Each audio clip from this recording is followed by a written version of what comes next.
be right here by your side.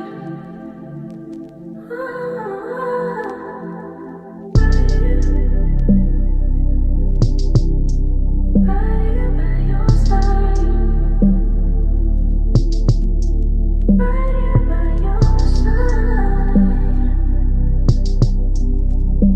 I'll be right here. Hi, I am back for another episode of our Purple Print Journey vlog. I am Joy, also known as Dr. Joy, and I am diving into my experience that I had with something that I would call not I didn't coin it, sorry. Sorry. I am diving into my experience of what I have identified as my dark night of the soul, right?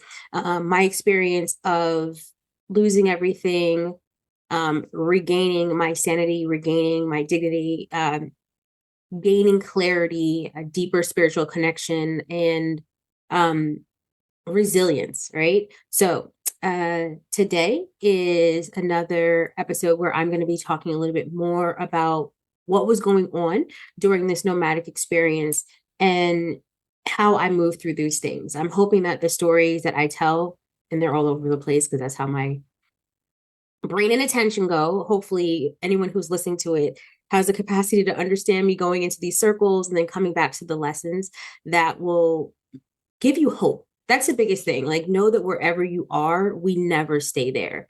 Regardless of whether or not you feel stuck, our mind can be doing a whole thing and the world outside of us can be doing a whole thing as well. But you are never stuck. Just keep going. Okay. So in the last episode, one of the last things that I probably talked about is that I had finally gotten to the space of being able to be on the news. Yay. Um, Things were going, I would say, good in my career in terms of me branching off from the company that I used to work with and me being on my own.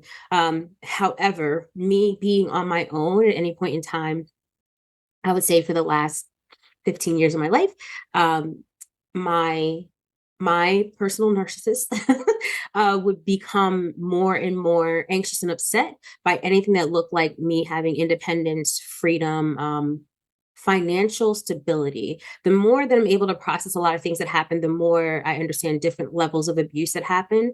The financial abuse being one of them, even not being in a relationship with my ex-husband, my kid's father, um, not supporting me while me raising children, um, when they had a means to do so is definitely a form of financial abuse, right? Somebody was commenting. I was watching someone in video talking about child support and how we wear it as a badge of honor to be like, well, I didn't ask for child support, and I'm just gonna bug it out. I'm gonna do it on my own. And the question was like, but why? I'm like, for real, why did we glorify that? Unfortunately, my mother did the same thing, and that was the only example I had, right? And a lot of my mother's being and mentality, and my family in general, was being people of pride, right, of dignity, and da da da da da. Well, things happen, life happens, and when you need help, you need help. But we will live in systems, manipulative, patriarchal, narcissistic systems that really are able to like spin the story for you to appear like a weakling when you are asking for your needs to be met, when you're demanding for your needs to be met, when your needs need to be met, it is because you are incapable of something, you're somehow not deserving of it, and if you ask for it, you're even more not deserving and likely to be ostracized for being the person who made other people uncomfortable. Okay, so during this time period of being in this relationship, not in this relationship, whatever the case may be, I have always been in a space of striving for independence, financial independence, more so that if something ever happened or if I was left out on my own, which I was often, I could take care of me and whoever was with me, right? My kids, my animals, that type of thing. So it was never a competition for me. I'm competing with the economy, not any other people. Like, that's it. I'm competing with the cost of living. That's about it. Um, and I have been in this time period that I'm kind of going to be reviewing now. I had been in a space where I was feeling less of that control. However, I had that court case that was against me, a pending criminal court case. So with this court case that I had, uh, I wanted to fight the court case because the things that were filed against me were just not true. And like everything was left out to make it seem like I created an issue where another crime was committed that I was defending myself from. But because I'm not the one who filed anything or was able to file anything, it came about where I then had a criminal case against me. So I was trying to fight this case, and I was like going to court to say that I wanted to go to trial. Judges literally, not kidding, like literally laughing at me, like, "Oh yeah, that's what you want to do." That's not important to them. Justice is not even a part of the justice system. Again, people are going to be upset, but what I said, I don't care. If you're actually here watching my video and this is something that upsets you, I'm not sure why you are here. I said what I said, right? No justice there. So that was pretty frustrating to feel yet again powerless in that situation. And I was brought into a system where this person, he's an attorney, he is a partner in a law firm. This person has all the power here. They have created their club, all the things, right? So I want to be supported in it. So I got an attorney who was also a part of the club and basically let me know that I needed to take a plea, because if I didn't take a plea and I went to trial and I didn't win, then I had a risk of conviction, probation, jail time is really what he was telling me. And the biggest thing about that wasn't even the jail time, which I never want to go to jail, but it was, I have a professional license. I'm a therapist, right? And I could basically, if that got filed with my board, then I could lose my license, which was all a part of the financial abuse, doing all the things, filing fake CPS cases, doing all types of things to bring it back to me as an ethical human being and how I should not be able to work, so that I would always be financially crippled and have to crawl back to this person eventually. And I would not crawl back. And so his life's mission is to, how can I make this woman's life where she has no freedom from me, where she cannot get away? These kids are going to be past 18 soon. What am I going to do? I have to still be able to like cripple her, right? So if I file child support against her and I say that she owes me back child, like crazy stuff, she'll never be free of me. She'll be reminded every month or every check that I exist and you can't get away. That is the goal. Okay. So that said, I'm in here trying to like be in all of my freedom. And then I had booked this, my first yoga smoking event in Tampa. I partnered with somebody and we were able to start publicizing around that and make it into a thing, because it's never been a thing before. It's not something that I've ever done before. I know she was working with someone who had been doing like stretch, what you call it, stretch and split or something like that. But it was an entire immersive experience that I had. And I love being able to bring those things to the world, right? Like I think that's what we're here for, to bring whatever our gifts, our imagination out into the world. And if we're lucky for it to be something that is also healing, that is beautiful. So that was my focus during this time. I remember I have like this how high hat on. That is actually where I met the person that I coordinated with to do the event. And I met other people in the community with like minds. During this time, because I had to, I took this plea. I then had to start community service, right? And had a little bit of the anxiety of like, how am I going to do community service and be able to see clients and be able to do this, that, and the other. Now, what was interesting about this time period after I left my job and I was like, I sold my house, doing all these things, my clients were not coming. I had closed off my client calendar for a while, but when I reopened it, I was very surprised to see clients were not coming the way they used to come. New clients weren't coming. I used to have this thing where it was very easy. Like I could have 30 people on my calendar, like nothing. Okay. So it's like, maybe it's just the environment change, but sometimes it's the time of the year. What I have been able to assess from a lot of different things that have kind of come together, and what my ex probably had a bit to do with people who are local to us, like basically destroying my business, destroying my private practice as a therapist, right? I can practice in several states, and I have practiced in other states, and I'm saying this now because I know that when I put this out, it's going to be far after everything is done. I'm getting licensed in another state as of next week, right? I already have I have a lot of things that are lining up. 2026 is going to be beautiful, beautiful, right? And every year is beautiful. There's always an opportunity from the midst of the dark. There's something that is waiting for me. I just have to get through the dark. Okay. So this time period was getting through this bumpy, weird space of the money is kind of running out from the house and I'm not getting clients like I used to. And now I have to take time to do community service. And where am I going to do community service? A lot of crazy stuff. So one of the things that happened, I had been in this Airbnb for a while, and I was able to barter doing something like basically taking photos of the Airbnb and giving this to the person as a promotional thing in order to exchange for less money for the Airbnb, right? Like I was able to do a lot of things. I'm saying that to all of us to encourage you that if there's things that you think are not possible, like people would never accept that, or like when it comes to a company and wanting a promotion or a different type of job that doesn't exist, right? Speak up about your ideas around how it could benefit this person, this organization, as well as benefit yourself, but clearly benefit them. You have a lot that people can benefit from.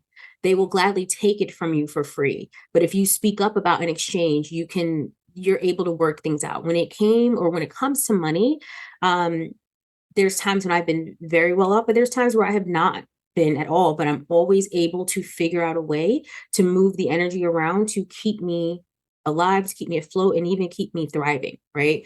So being smart about our money decisions, very, very big thing. It was something that I was like nervous to ask about, but like, what do you have to lose? Seriously.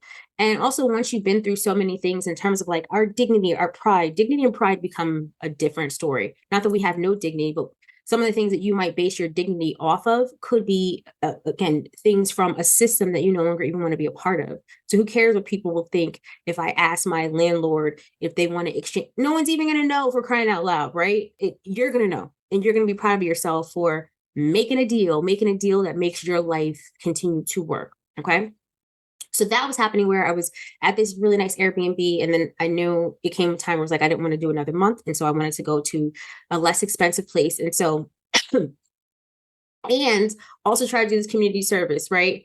And also book this event that I needed to go to. So everything kind of happened all at once where it was like, I had a weekend where my event was coming up that I've been waiting for so long and promoting so long, and we did really well with the tickets. Um, I had to move from the Airbnb I was to another space, and I had to start reporting for community service. Now, I want to mention one of the things that happened when I went to court the day that like we were supposed to do the deal or whatever. One, they were able to get my son's passport because he was able to get he just told the attorneys. My attorney told me like that's a part of the deal, and he's told them that he thinks that you're going to flee the country with your son. These are lies, but this is what people will go and say whatever they want. So I had to give up my son's passport. I no longer had leverage to get my passport back that they will not even admit they stole. Okay. And then on top of that, let's say the fee that I had to pay was like a restitution, whatever, was $380. That day, the attorney says, "Oh yeah, he said that you also did that." I did none of these things. He also says you did da da da da. This is the day of the plea. We're in court. We're going to accept it.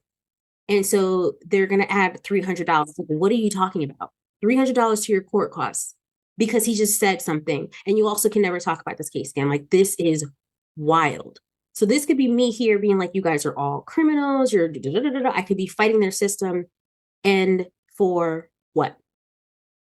This isn't, you should just give up. And, you need to know your audience. You need to know where you are and how to work the plan. So at the end of the day, and so what's interesting about it is people will form their little weapons. They will not prosper. You figure you're going to tell people these crazy things about me, and one, you're going to get me in jail. He tried a couple times. Jail always missed me, even when I had warrants out for my it always missed me.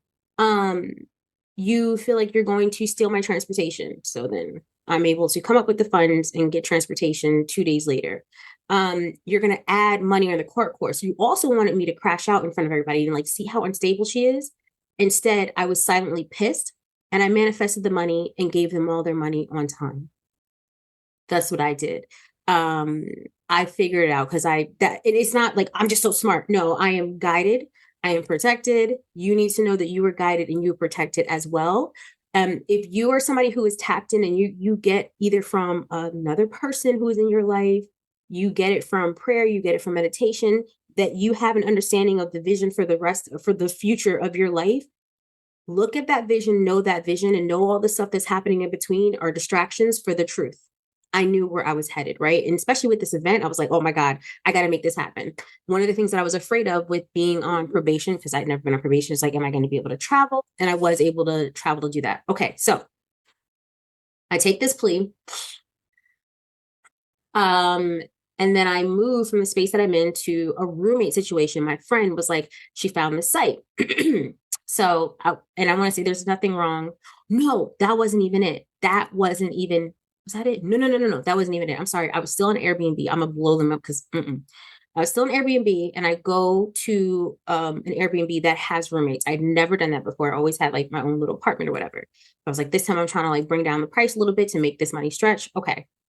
Go to this Airbnb. It's a house, has 3 bedrooms in it, like a master bed. It has 2 bathrooms. So me and one other young lady have to share one bathroom, and the woman who's running the Airbnb, who I thought was the owner, whatever, she's in the master and she has her own bathroom, and we have a kitchen. We have everything, right? So it's communal living in terms of like the kitchen and living room, pretty clean. Maybe had some boxes, but for the most part, it was clean. And she was always cleaning. She was very sweet, very nice.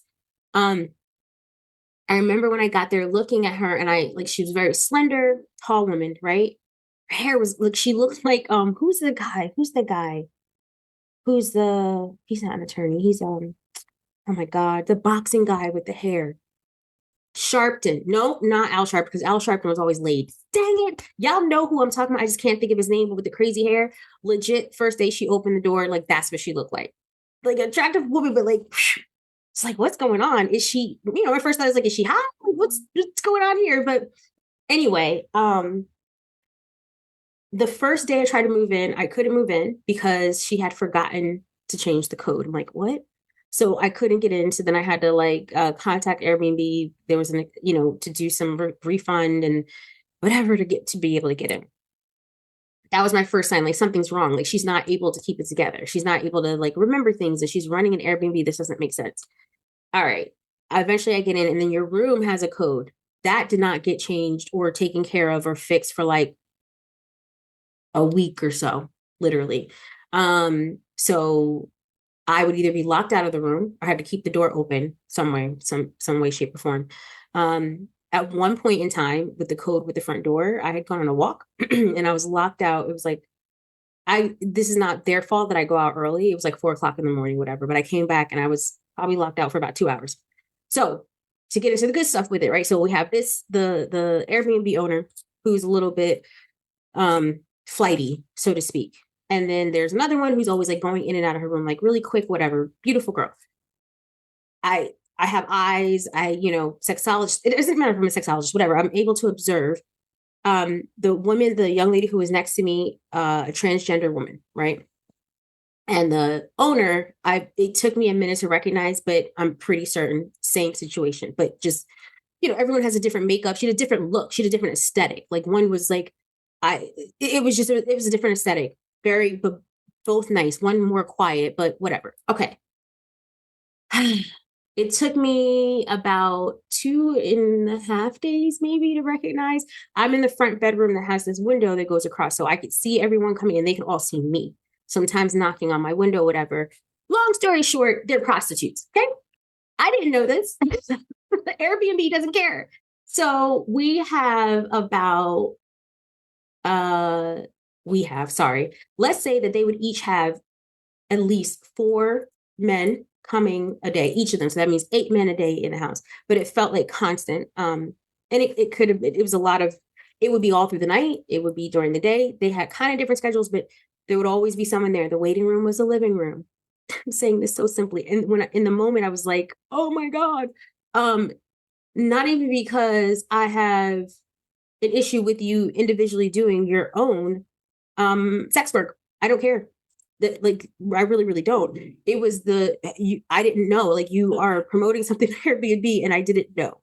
And my safety, I'm in a space with a whole bunch of men rotating in a space. That was my issue. That was the issue for me. Then my lock doesn't work and all these types of things. I was happy to have my little dogs at that point, who were always noisemakers if you got even close to them, right? So this was an issue for me. I contacted Airbnb one night where it was like heavy, heavy traffic, and I'm kind of freaked out at this point. And I'm telling them, like, listen, this is what's happening. They're prostitutes. Okay, cool, but that's not. I don't want to be in a brothel. Like, I want to be in a house where it's not a brothel. That's all. And they tell me, for this particular property, you can't get a refund. But if we release you from it, we have to call the host and we have to confirm with her. You want to confirm with her that I'm calling you to tell you that she's prostituting? What do you think she's going to say? That doesn't make. And so when she says no, you're like, oh, well, unfortunately, there's not. What are you talking about? Like, don't tell her. But just help me go to this other Airbnb. I found another space and da da da da da da.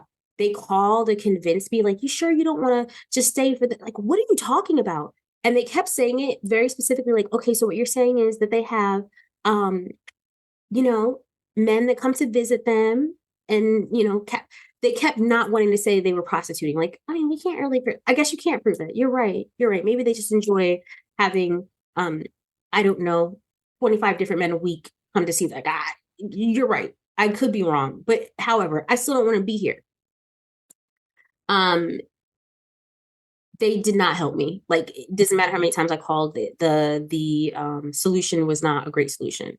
What was so backwards or crazy or weird about the thing was the host was so sweet. She cooked for us every day. And when I say she cooked, this food was like chef level. Like, what the freak? And she cooked for the Johns as well. Like, she cooked for all of us. There was never any riffraff. The only time there was riffraff is when the two women fought each other. The men were never a problem, really. Like, I was uncomfortable, but they were always actually respectful, and they went to their respective rooms, and there was different doors and whatever. The one thing that I did see that was very interesting. I'm always looking at life and correlations. Every man that went there, whether or not he had a BMW or a Toyota, most of the times it was a nicer car. Not gonna lie. The car always, always had damage. There was always a bumper that was jacked up, a light that was popped up, a scratch all the way down the side, a donut. Like, it didn't matter what kind of car it was. And typically it was a high-end car. It always had damage. I don't know what that speaks to about people who hire 304s. I don't know what that means, but it was definitely a thing. And the other thing was all of the men were very attractive. And they all were, except for two men, the same complexion, basically the same ethnicity. I'm not gonna tell you which one it was, but they weren't black or white. So it was very, very interesting. I was like, this is so cool. They all smell good, look good, and they loved being there. They were quite happy. They were repeat customers. They loved it there. Second home for them, really. Um I was thinking of this really gross thing. I don't want to say the gross thing, but I had to share a bathroom with the busier one. No, I don't think she was busier. I think they were equally busy, but I did have to share a bathroom, which means I had to share a bathroom with her and all the men that came in there. Right. So I was constantly cleaning the bathroom. Just constantly trying to keep myself in my mental, like, okay. And it's not, and on top of all of these things at this time, I was still maintaining picking up my son, having a relationship with my son. There was no way that I was going to let my son visit me here. And so that was the other reason, like, I really got to go because if I can't have my kid, I don't want to be here. I didn't find anything like crazy, again, ethically wrong. I really didn't find anything ethically wrong with being there. As a matter of fact, it was like, this is interesting. But then when I saw the amount of men that were coming in, again, my room is in the front and you're knocking on my, and also I'm coming in and out of this house, right? So the people on the corner, there was always somebody outside. The assumption is that I'm a prostitute as well. Possibly a trans prostitute, it doesn't matter. But the assumption was that I was selling something. And that I also I didn't want the danger from telling anybody no, which, like, I just didn't want any of that stuff.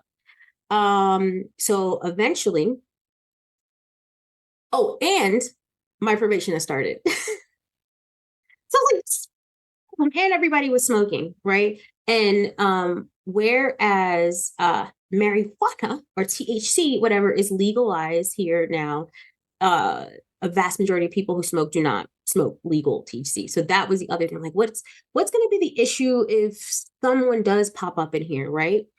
And I remember one of my pre-rolls that I got from the show, from the yoga thing I did, because we had sponsors and stuff like that. So I had like this this pre-roll. I was just so excited to like go on my walk and like, yes, somebody, one of the Johns must have, because it was missing. Somebody stole my weed.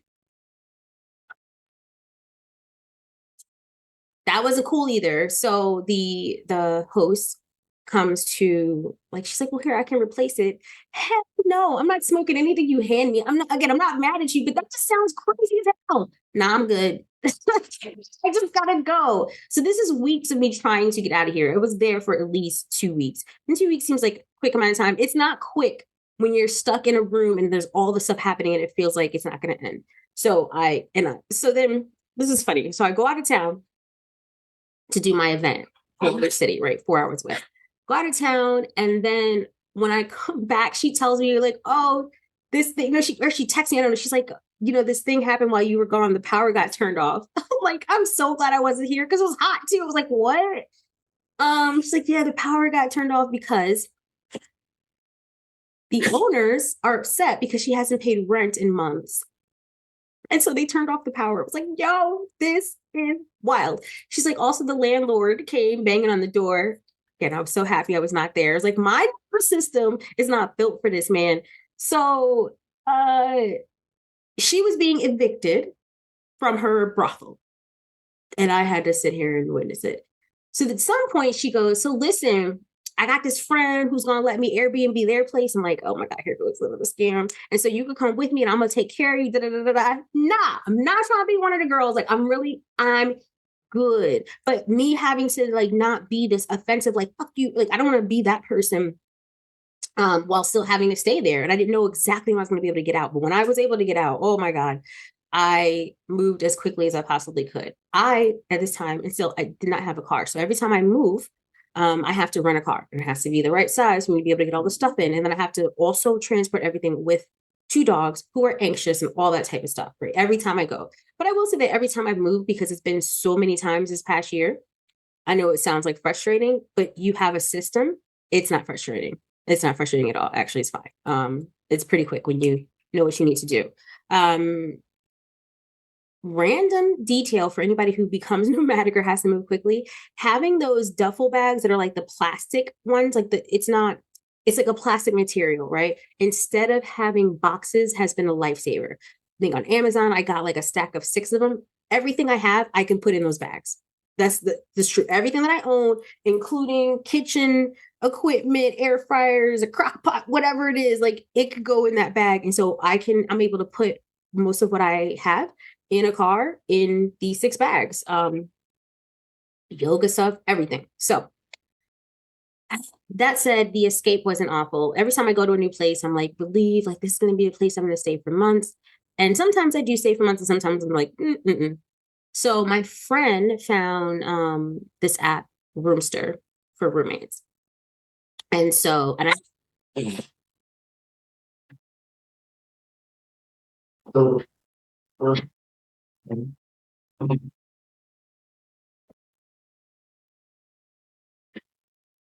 I have nothing against Roomster. So I will openly talk about them. It has been fine.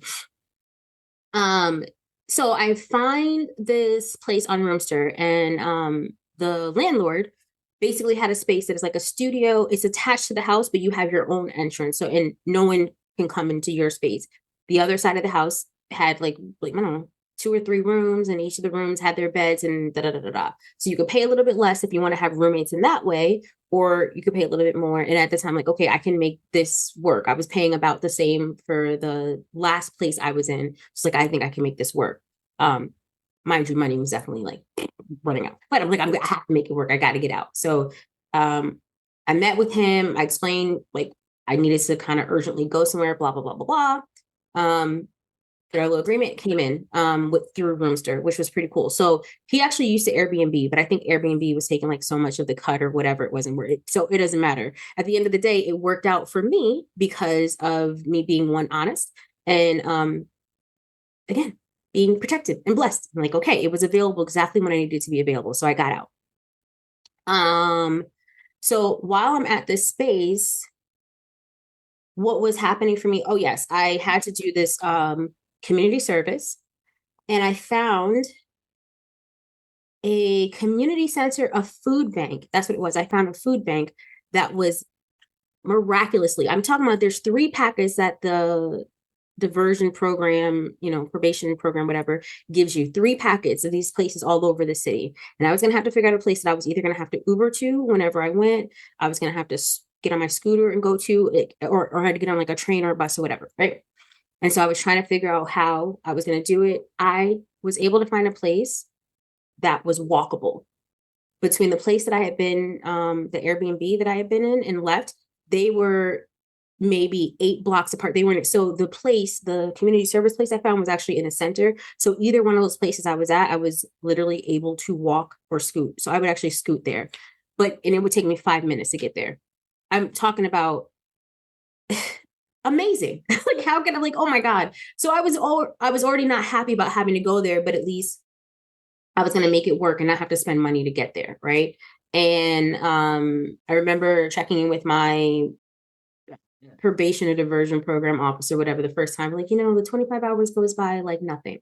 There's also an option to be able to pay for the community service, right? You pay $10 per hour. So I could have paid $2.50.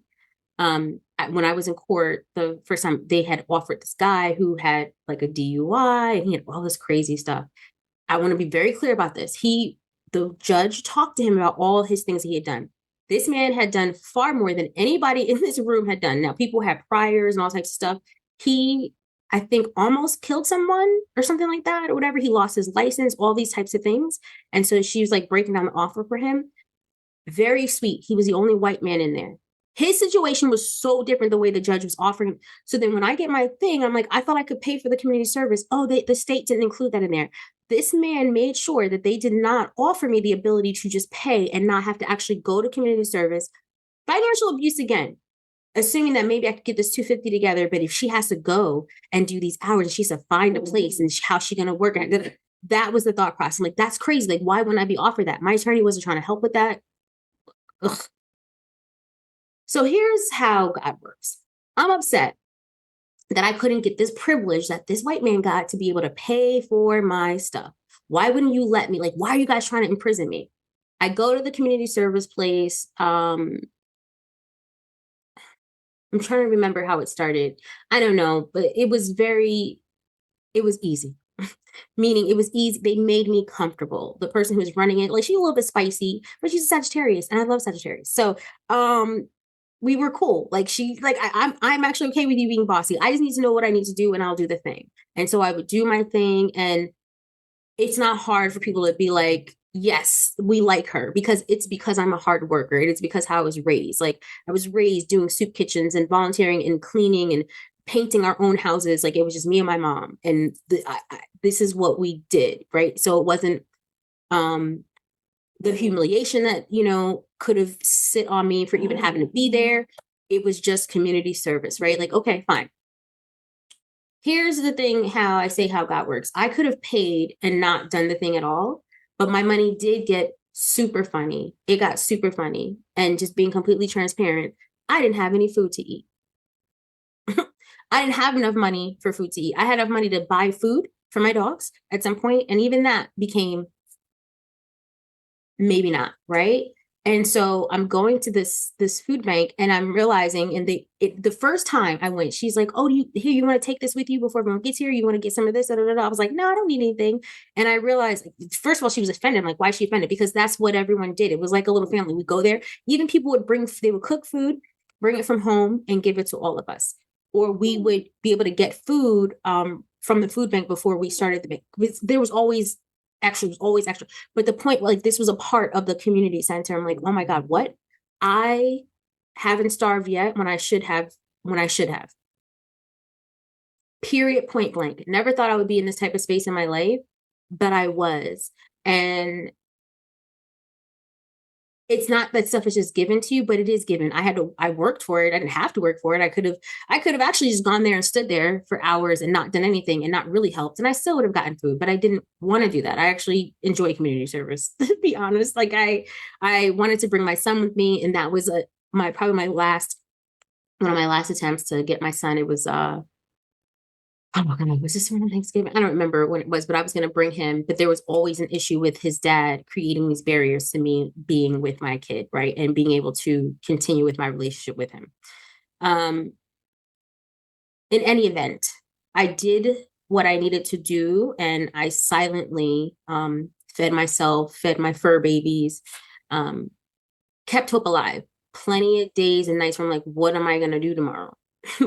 How am I going to pay rent? How am I going to do this? How am I going to pay? Like, how am I going to keep my phone on? How am I going to keep Zoom on? How am I going to keep all the applications I need to keep business going? How am I going to appear to everybody like I'm okay? I'm not going to get online and tell people like, cash at me, I don't have anything. And da, da, da, da. There was actually a person that I met during this time period where they had a really important launch event for their work, their creative work. Yeah. Um, so they had like a launch party and they were struggling a bit, right? I had connected with this person I was talking to them. And I remember they were like, it felt like almost in tears because someone didn't come through with whatever funds that they needed to be able to feed the people coming to their event. This is me with no money, right? And there's also healing that needs to be happening on that. I sent this person money. I got that money back in 2 days in a way that I did not expect. Somehow the money came through because money always comes through. But it didn't even make sense for me to be giving anybody money when I didn't have any money. But I knew what they were going through and I knew what it is to like have a business and a creative thing, have your gifts, right? Be out in the world and feel the need to support these gifts living. Um, I know the nervousness and all the things that happen with that because they're younger than me too. And so I went ahead and I made this thing happen. But I feel like I didn't make it happen. Like God through me made it happen for them. I didn't know what was going to happen, but I'm always taken care of. And I was. The money was recovered in 2 days. Like someone booked me for something out of nowhere and I was able to recover the funds, right?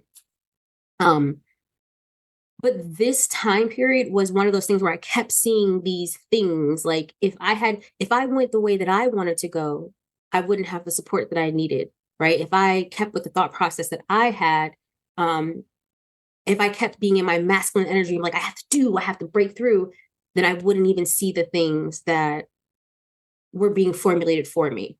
I think at some point, I think I have a picture with the hat or whatever. They were giving me clothes. Um, they were giving me clothes and again at first I was like I don't need clothes, but there was a person who like he would get clothes for different people in the community. They like grew a liking to me and my little short self. So it would be people who were a bit older than me, but they were always in the community doing the things and they just wanted to help. And I'm like I don't need anything, but it we got to stop saying no to everything. I had to get more into my feminine and be okay with being a bit vulnerable and allow people to help me in the ways that they can. And I helped in the ways that I could. Right. That was so impactful to me around community. And I am thankful for even the times as being a kid and being begrudging for being made to go to soup kitchen, like, ah! um, I'm glad that I was put in positions to be comfortable with giving in those ways and not feeling like it's something being taken from me. Um, I don't think I've ever told anyone this. I never told my kids. I never told, anybody what was happening in terms of like, I don't have food to eat. My dogs don't have food to eat. I think at some point I was cooking all the food and that seems really bougie, but I just couldn't afford to buy food for the dogs. So I had to, if there was extra, whatever extra I would get, like I was cooking all their food. I was cooking all their stuff for a minute. Um, I've gotten through that. And I know, again, by the time you see this, I'm going to be way past just getting through, right? I know that, it's almost like a little challenge I'm having for myself. Like, I know by the time I see this thing air, I'm going to be like, whoa, I remember being there. It's going to be another space. I already see things coming through my emails, coming through my publicists, coming through my community, oh God, my community, my tribe, like the things are coming through that is letting me know all those seeds that you've been planting, like we about ready to start plucking things, right? And I'm so grateful for who has brought me through. I'm so grateful for surrendering, not resisting what was for me, what was trying to allow me to just allow the world, right? Um, so all this is going on, and I think I hadn't finished the end of these pictures. I don't think I had finished the community service yet or whatever. But during that time period, I've I just felt very blessed, and it made me more keenly aware of the things that were going on around me that were blessings. I walked every day, and so everyone, probably anywhere I go, they would know me as a walker because you would see me walking in my little shorts and my tank top or whatever. But it was to manage my anxiety. Walking was medicine for me. It is medicine. Was It is medicine for me. And it will always be. Like, it was a discovery, when I didn't have a lot that I could do, or I couldn't go out to clubs anymore, right? I couldn't distract myself by just buying more clothes, or going to some restaurant and getting exotic food. I had to cook everything. And I actually started to enjoy that again. Um, I had to manage what it was to be people's roommates, and what privacy was and wasn't. There was a vent in my bedroom. It was so open that every night the man or woman who would be sleeping, at the wall next to my wall, straight up could hear every snore. I could, like, practically hear inside of your lungs, for crying out loud. Like, that's how not private it was. So it was great that I wasn't having sex, because that would not have worked out, right? So it was like, whatever. Um, it was an interesting period of illusions in front of me, and being able to work through those illusions. Now, all the while, I'm still working, I'm still online, I'm still posting, I'm still creating content, I'm still dancing in my little room, I'm still allowing the ideas that come to me to come and formulate them into the meditations, the affirmations, um, the single song sessions, all those things that were healing to me. That's what was putting out there. I think I even created a couple of episodes for, like, a traveling yogi series. And again, I'm suggesting this for anybody who's going through transition.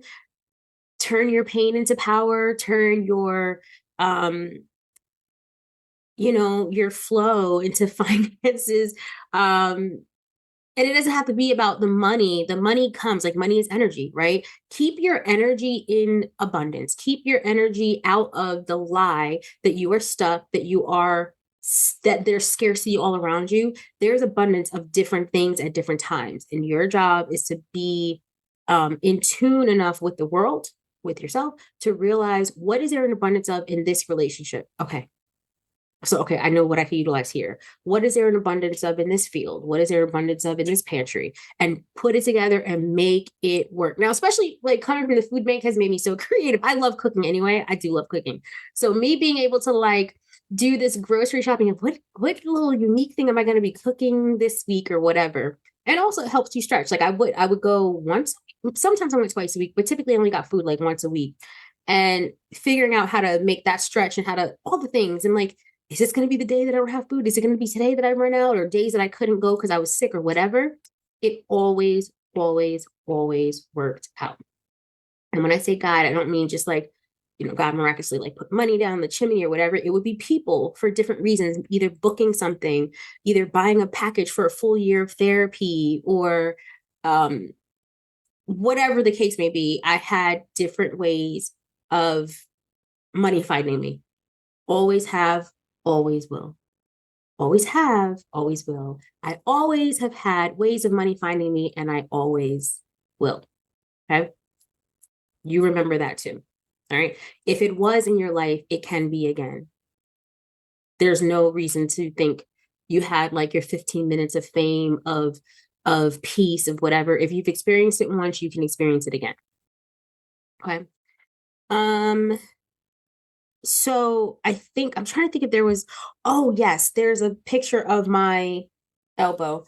One of the things that happened even before I was able, yeah, it was right before I moved, before I even went on that trip, before I went on the trip to do the yoga thing, is I was on my scooter on a sidewalk. I'm usually not on a sidewalk. I'm usually in a bike lane. It can sound dangerous to people to be on the street or whatever, but it's a bike lane for that.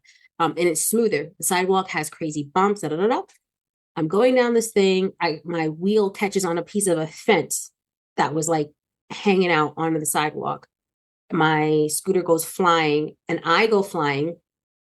And according to the nurse who did my thing, I basically left a piece of my elbow on that sidewalk. So I go flying, and I look down, I realize there's blood on the sidewalk. There's blood on me. I'm like, I think it was adrenaline. I wasn't really feeling pain. It was like, a little bit of, it wasn't so much pain at that moment. And there were tons of cars. If anyone knows Davie Boulevard, it's very busy. There are tons of cars going by. Not one person honks, not one person stopped. They didn't give up. And I just didn't think about it. I'm like, okay, pick up my scooter. I tried to pick it up, but the wheel kept turning. Something was stuck. I unstuck it. It's very strange how your mind will just do what needs to be done. Period. I didn't cry. I wanted to cry. I didn't cry. I didn't scream out. Nothing. It was kind of mute. I'm like, oh, let me do this thing. And then I scooted myself to the damn ER, just bleeding the whole way. Scooted myself.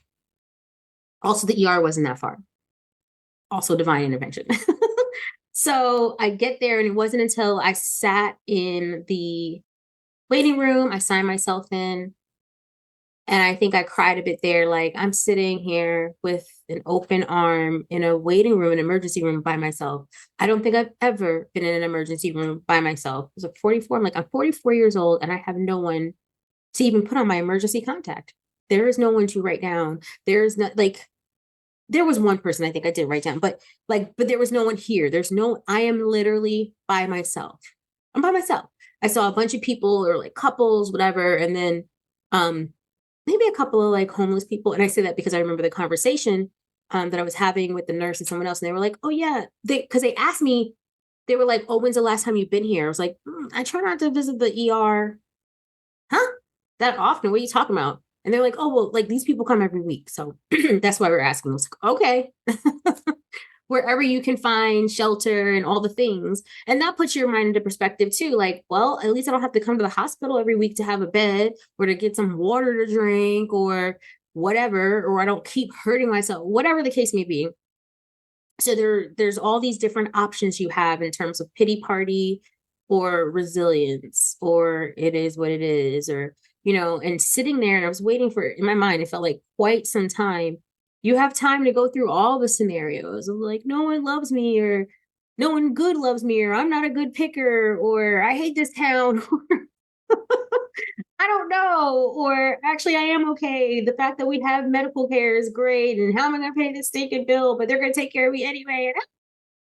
Um,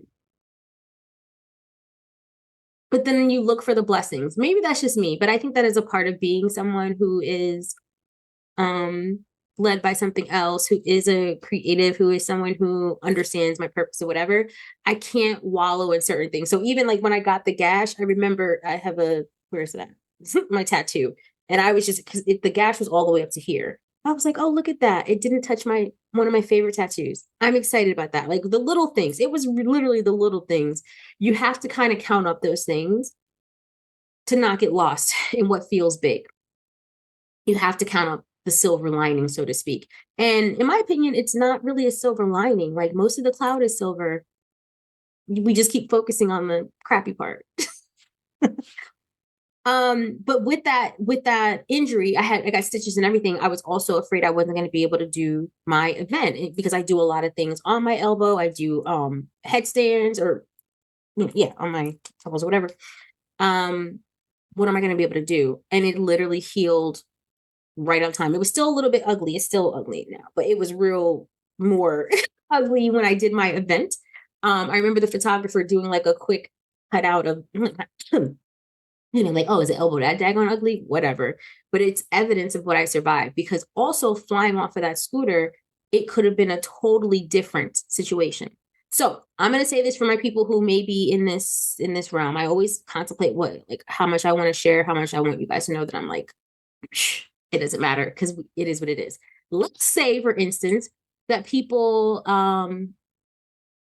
in my life potentially evil eye the heck out of me. Let's say people wish harm on me. Let's say people want me to lose my life, lose my limbs, again, not be able to work. Let's say somebody wished really, really hard, and on that day, they got a bit of their wish. But maybe their wish was for me to be flung off of my scooter into this crazy traffic that was out there, and I would have absolutely been killed. Like there was no slow, like I would have been killed. I would have been mangled, right? And that's not what happened. And I continue to be grateful for that's not what usually happens. Not usually. There's been several instances where my life should have been taken and it wasn't. Absolutely. And that understanding will always feed my faith, will always feed my hope. and keep going. Okay. So the dog is going to drive me bonkers. He's like growling in his sleep. I can't. That's all I have for us today. So I'm just going to drop that little bit here. And oh, this is so random. I'm going to get it for you.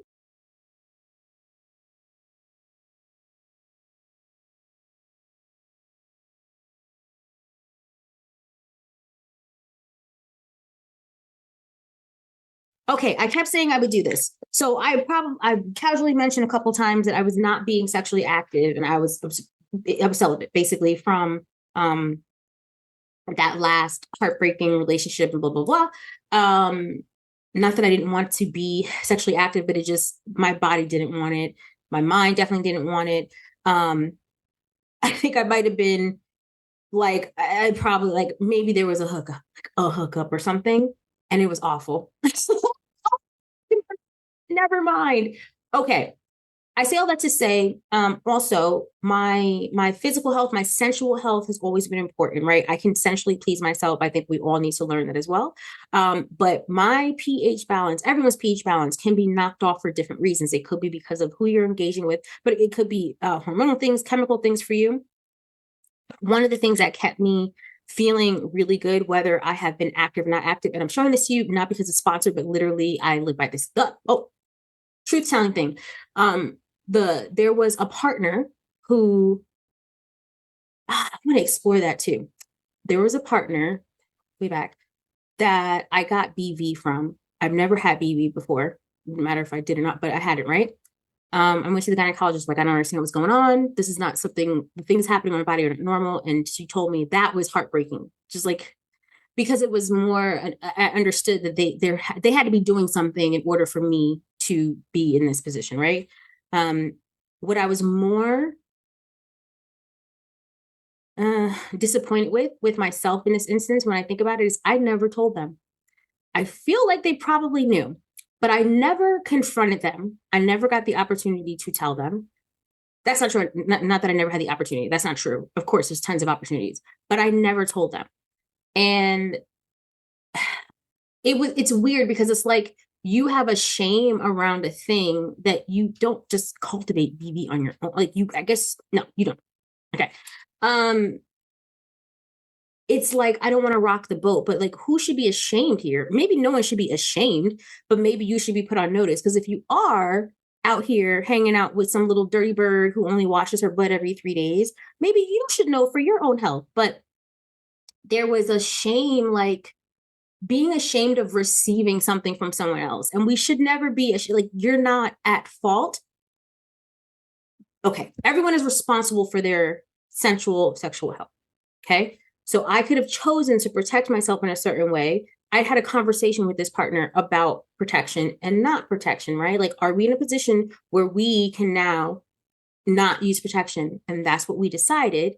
And, other decisions were made outside that I had no control over, but I did have control over speaking on it and all, and I never told them. What's even worse is I never told them we had a break or whatever, came back together with them, never talked about why we even had a break, never talked about any of the things that happened. Never. In my whole evolved self, never said anything to them. I see love will have you messed up. Don't love somebody that much, but you don't say like, I know you're a dirty bird. Don't trust yourself so much that you would go back to the dirty bird. And I did. I absolutely did. Like I didn't get BB again, but what I did do when I went to the gynecologist and he had suggested an antibiotic. I didn't want to take it. I wanted something more natural. So what I use from that point going forward to cure my BB, as well as keep my pH on point, on double, triple point, was I started using V vitamins. I don't know if you guys are gonna be able to see. I'm gonna put the link in the probably can't. Shoot. Uh, I'm sorry, y'all. I know it's like probably really hard to see. I'm gonna put the link in the description. Um, these you can take to, yes, for BB, right? But you can also just take them, let's say, um, what do they say? The recommendation is like 3 to 5 times a week. You use it once a week, whatever. You use it once a month, however, whatever amount you want to use it. But I swear by these freaking things. And anybody who's ever uh, been allowed to visit the fountain would also swear by these things because it is a luscious, beautiful, delicious place to be. And I am thankful. It was delicious before, right? Like we're delicious. We are what we eat. And then if you eat me, then you eat something probably delicious because I eat delicious stuff. But also, um, this kept the fountain clear and a fountain of youth and all the things. Really was a beautiful thing to keep my head straight, especially with moving as much as I did. Just having the anxiety and the nervousness of now I have to make this decision, now I have to pick up and move things and be sweaty all day. And I would do it always by myself. No one like helped me move or whatever. But your stress levels can affect your whole situation. And that's one thing I just didn't want to have to deal with. So I think before I moved, I had like a couple of bottles to make sure that it was always like with my bathroom stuff. And so no matter where I am in life, whether or not I'm active or not, it comes back to you and your health and like you taking care of you prioritizing that thing. So yes, I'll put it in the description. All right. I think that's all I have for today. And we probably have like 2 more episodes before we're done with the entire series. And who knows if I will vlog again with a new experience and a new transition, a new level in life or whatever. I don't know. I have time to do it now. And it looks like um, time and how it's spent is going to be a little bit different in 2026, which I'm very, very grateful for. But hopefully, you guys are receiving some drops of wisdom from my vlog rantings. And that's it. Bye.